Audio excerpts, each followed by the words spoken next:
Hello and welcome to Mulch, with me your host Rebecca Anning-Brown. This is a weekly podcast for flower farmers who want to build a confident flower farming practice that reflects the lifestyle that you want now and in the future. Each week I'll share conversation and tips to nurture and grow you and your flower farm. I'll open conversations that flower farmers find difficult to talk about, provide approaches that will help you to make decisions, chuckle at the idiosyncrasies of our work, and always be real and honest about my own work as a flower farmer. My goal is to help you to grow a curious, confident and grounded flower farming practice that flourishes as a business that you love and are proud to shout about. Don't forget to subscribe to the channel, and if you like what you hear, please do leave a review and share the podcast with your flower farming friends. It really does help to grow a confident and successful flower farming community.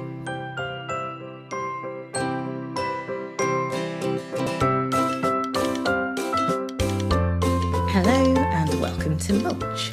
Welcome to regular listeners and a particular welcome today, both to new listeners and to any florists who are joining us for this episode. Thank you. And I guess this is it actually is the first episode that we have written for florists and for growers. So by we, I mean Anthony and myself. We are the owners of Silver Grey Foliage and we're a flower farm in Leeds, West Yorkshire. It stands to reason that as many growers grow for florists, our interests are aligned. And so sharing episodes that think about both sides of the story, about the grower and the florist, I hope will be really helpful for both sides to help us to work together better. So let me know what you think.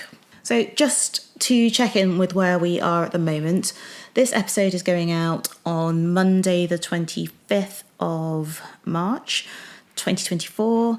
According to my Flower Farmers Planner, it is the 13th week of the growing calendar. And here at Silver Grey Foliage, we are entering our fourth week of sales for the year. So we started sending out flowers, albeit small orders, on the week commencing 4th of March.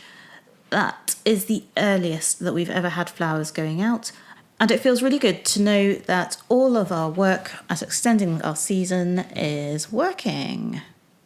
Because this is the first episode that we're doing both for growers and for florists, I thought I would outline some of the kind of pros of doing that.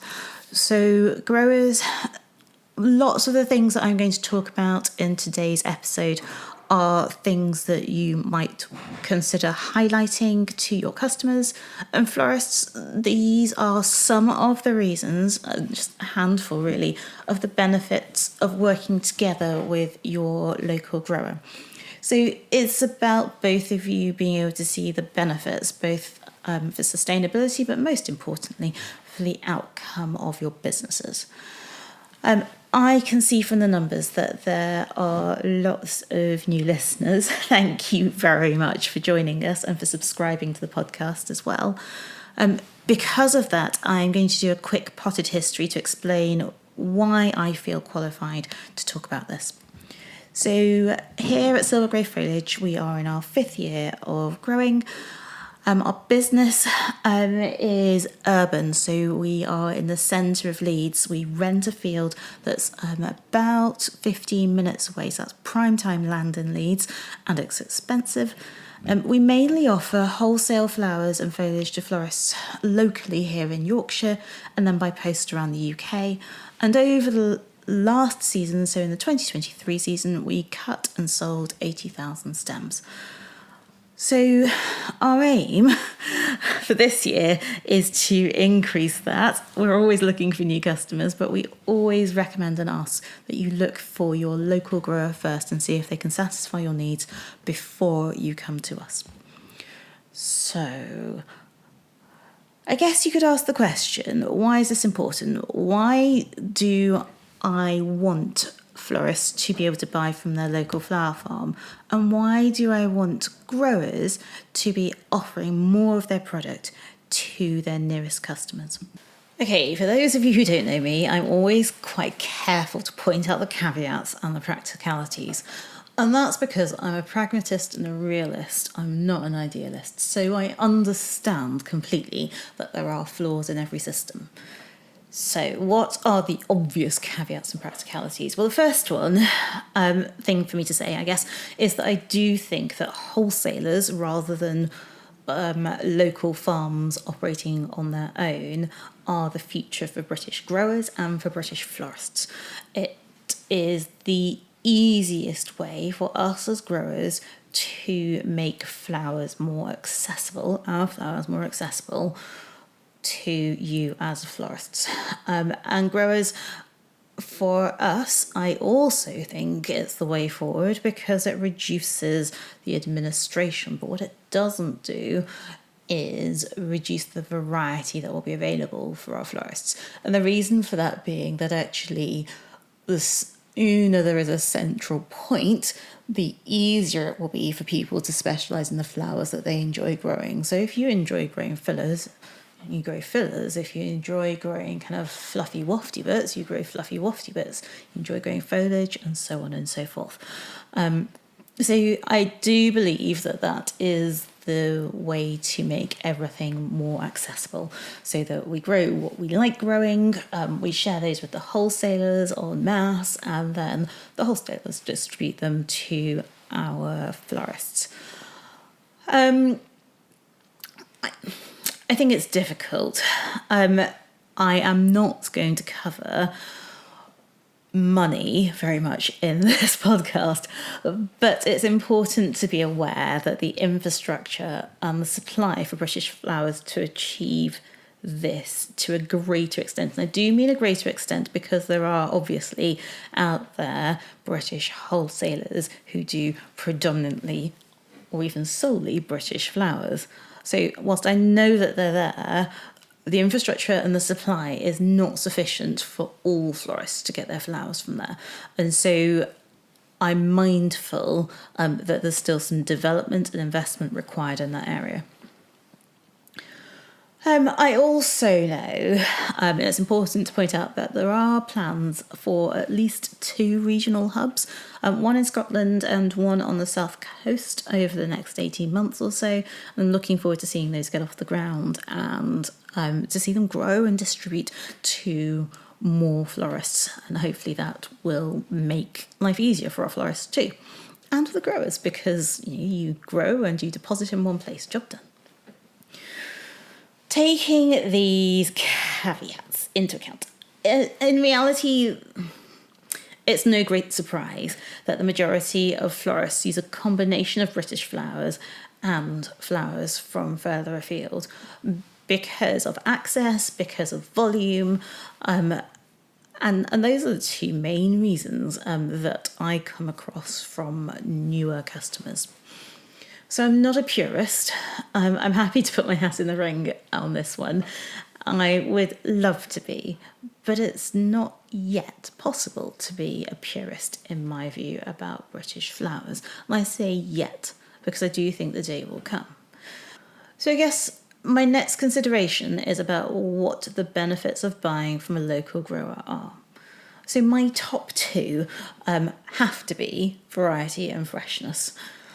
The majority of bigger growers and smaller growers have a mix of annuals and perennials, both so that they can have a consistent supply chain and also for interest. It's, in my opinion, pretty difficult to beat the quality of a flower that is cut at the right stage within 24 hours of receiving it. And that freshness is of particular importance if you're a shop florist. Because we know that you need your flowers to last longer than 2 to 4 days. It's just not enough, both within your shop and also for your customers. You need the flowers to arrive in them in good condition and give them at least 5 days, but preferably 7 minimum, before the flowers start to fade. So for me, it's also pretty impossible to beat the excitement that I see. And I do see this and I love it. And I'm really looking forward to seeing it more and more this season. And it's the excitement that you see in a florist's eyes when I hand over the flowers and the ownership that they immediately take. It's my flowers.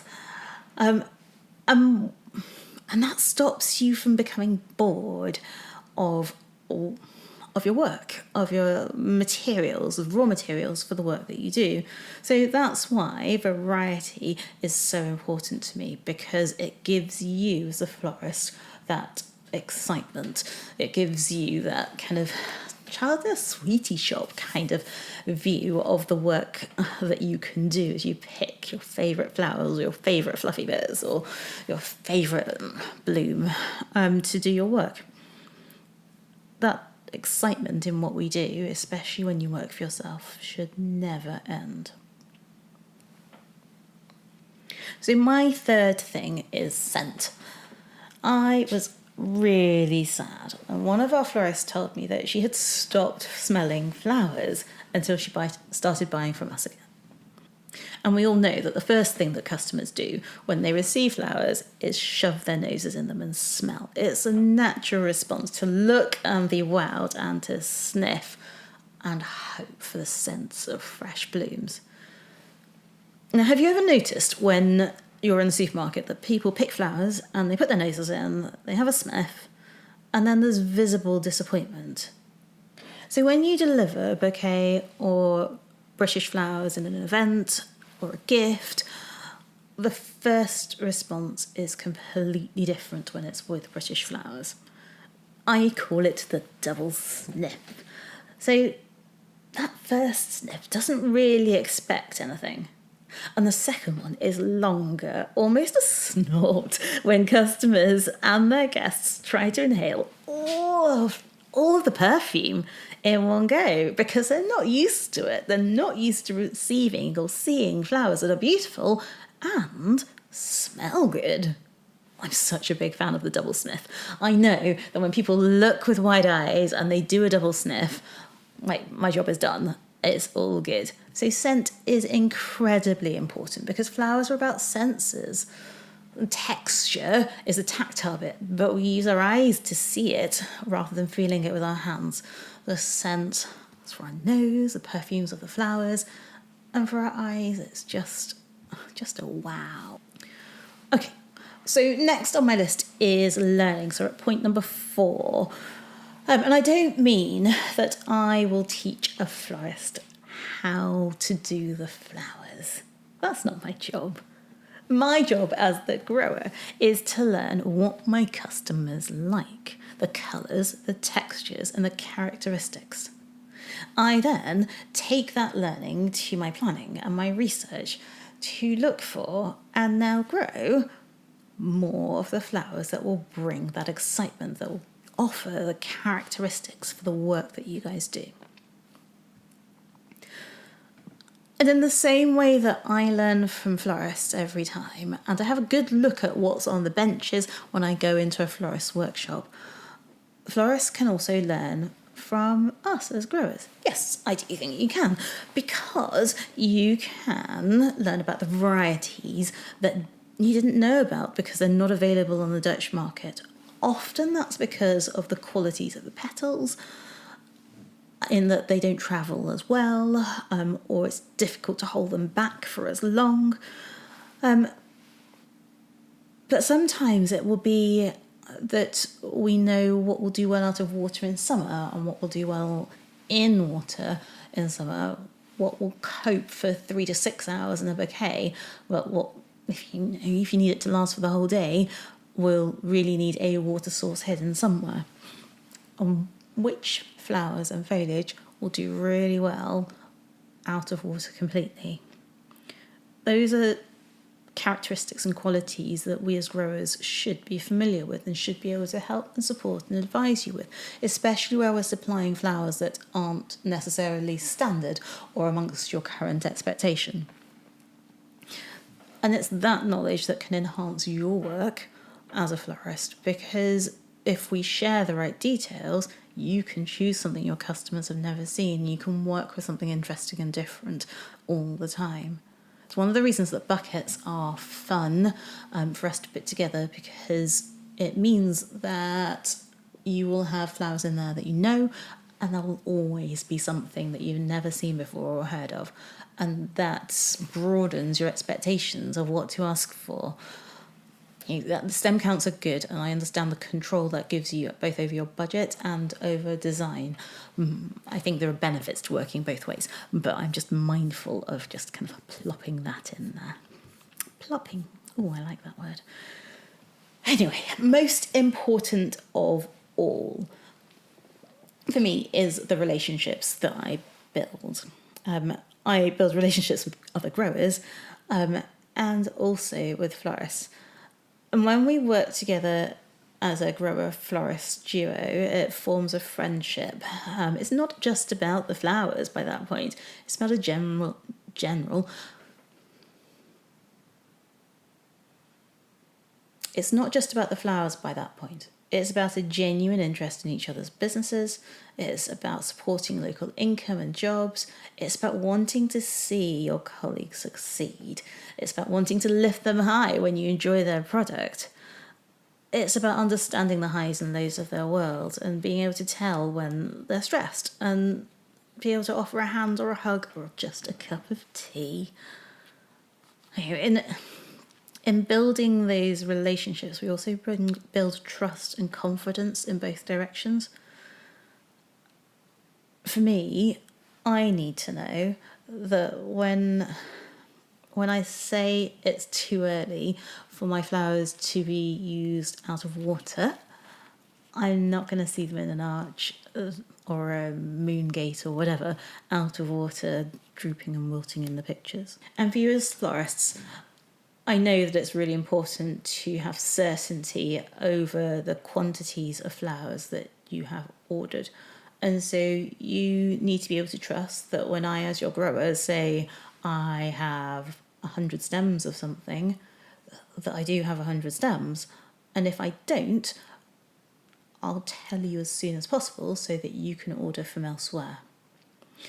And I guess the definition of as soon as possible or in good time is one that I've learned over the years, and essentially that means as long as possible, especially given how long it takes to receive flowers from Holland these days. And then there's the sustainability conversation. I mean, it's such a huge topic that it blows my mind, and it's a really important topic to be consistent on, given where our food comes from and the fact that I use gas to cook our food, and we have a gas boiler. I mean, it's incredibly difficult. I know the steps that we take. We have a sustainability plan, which I really need to publish. It's part of the new website, which evidently is still not visible, but we will get there very soon. So essentially, I'm not hiding the fact that I'm choosing not to address sustainability as part of this podcast, because I try to keep them to a sensible length. And it's really important that the content is balanced to me. And that's a balanced view of my opinion. I know that it's one podcast and it's one person talking. And I need to be certain that what I put out there is right, or at least I consider it to be right. There is, however, one comment that I would like to share. And that's because many of you will know that in my other careers and life, I have a fair amount of medical training. And it stands to reason that my practice in medicine is aligned with my practice in floristry, which means that my hands are the most important tool that I have for the work that I do. I need my hands to work with the flowers, and I need my hands to grow the flowers.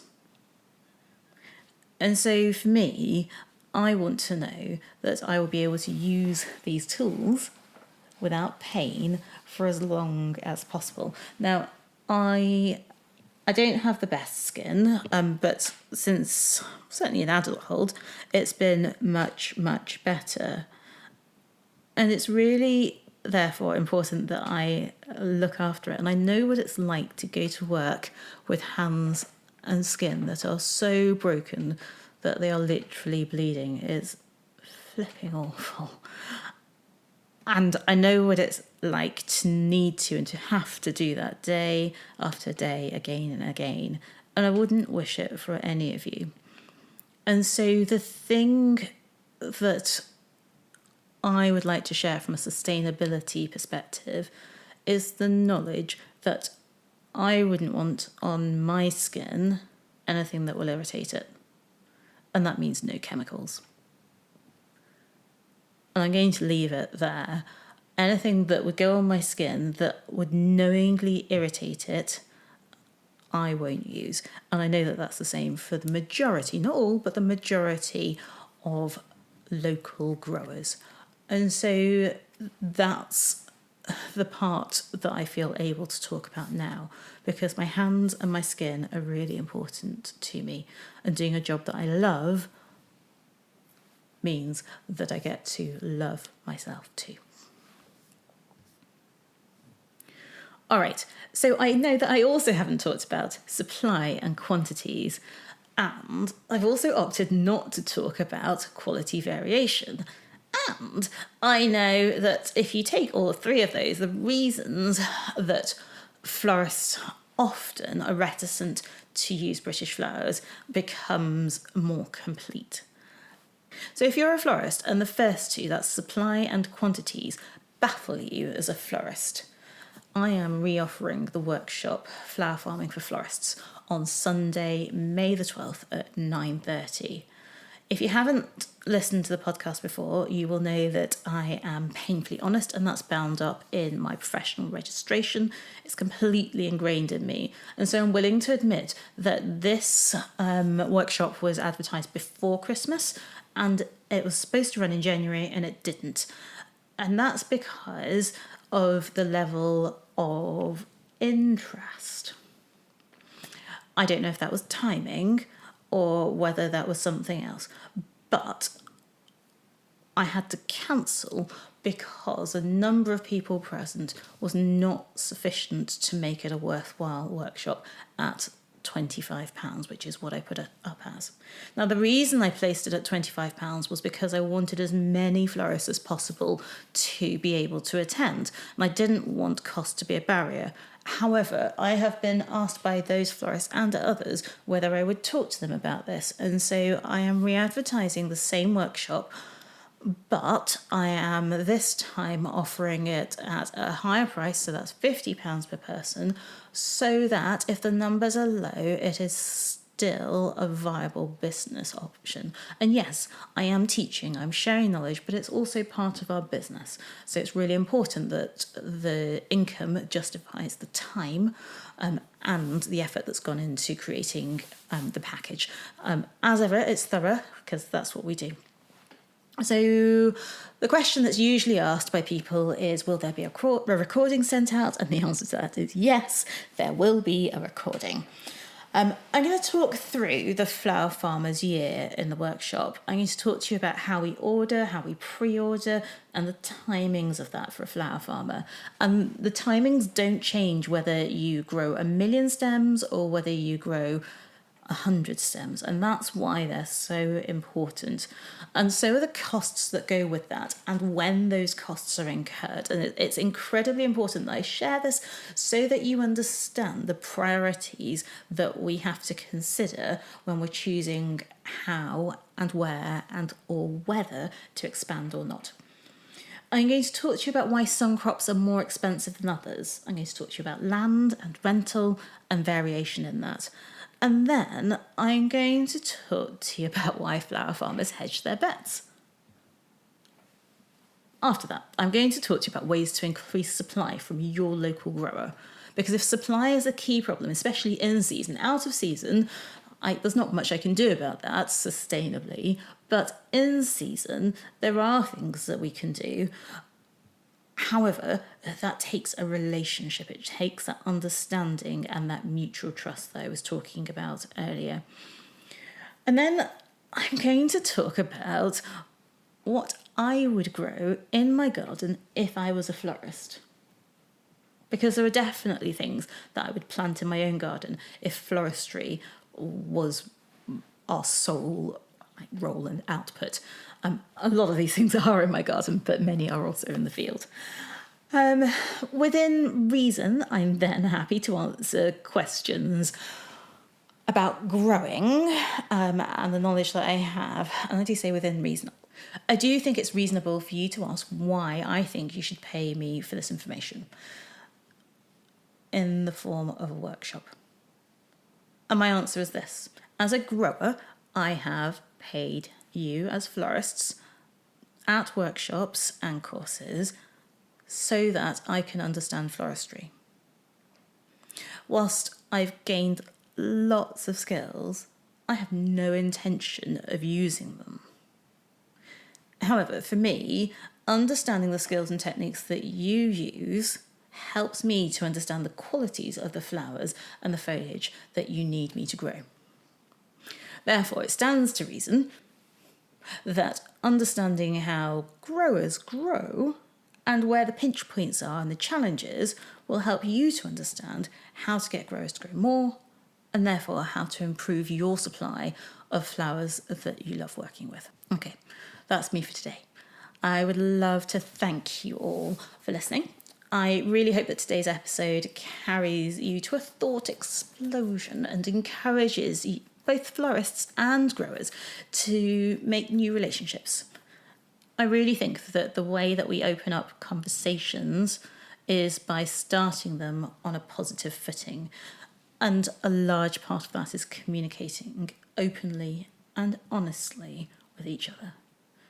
If you've liked what you have heard, please rate and review the podcast wherever you are listening. If you're a florist and you think this is a useful conversation to share, please share this episode in your stories. If you're a grower and you want to work with more florists in your area, please share this episode in your stories so that they understand the benefits and so they can consider learning about how to encourage you to grow more and to support your business.